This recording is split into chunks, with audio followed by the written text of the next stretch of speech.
Depuis plus de 2 ans, ils étaient attendus par les Ukrainiens.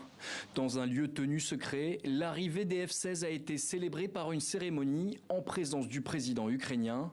En rentrant au service de l'Ukraine, ces chasseurs bombardiers de fabrication américaine portent avec eux l'espoir de mettre fin à la domination russe dans les airs. Nous avons eu des centaines de réunions et de discussions pour renforcer les capacités de notre aviation, de notre système de défense aérienne et de nos forces de défense. Nous avons souvent entendu c'est impossible comme réponse, mais nous avons quand même rendu possible notre ambition, notre besoin de défense. Aujourd'hui, c'est la réalité dans nos cieux. Les F-16 sont en Ukraine.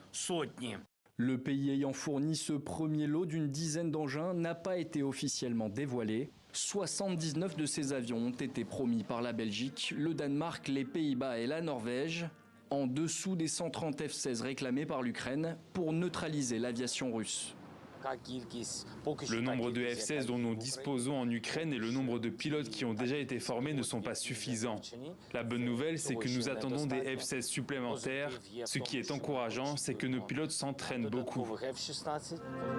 Ces avions de combat sont multirôles, capables d'attaquer d'autres avions dans les airs, ainsi que des objectifs au sol, et disposent aussi de capacités de défense.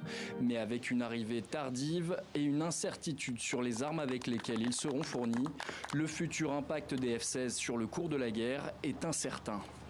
Déjà, potentiellement, ils ont une capacité anti-navire qu'aucun avion ukrainien, soviétique ne possède aujourd'hui. Ensuite, il y a la possibilité de lancer différents types de bombes que les Ukrainiens ne pouvaient pas utiliser. Mais ça voudrait dire accompagner par exemple des offensives.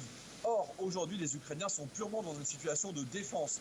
Donc, avoir moins de missiles qui leur tombent sur leur territoire, avoir moins de bombes planantes qui tombent sur la première ligne, c'est ça le premier objectif de ces avions.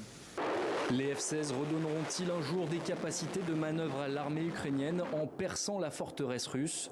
Pour l'heure, il n'en est même pas question. Le pays est sur la défensive et cède quotidiennement du terrain à l'armée russe.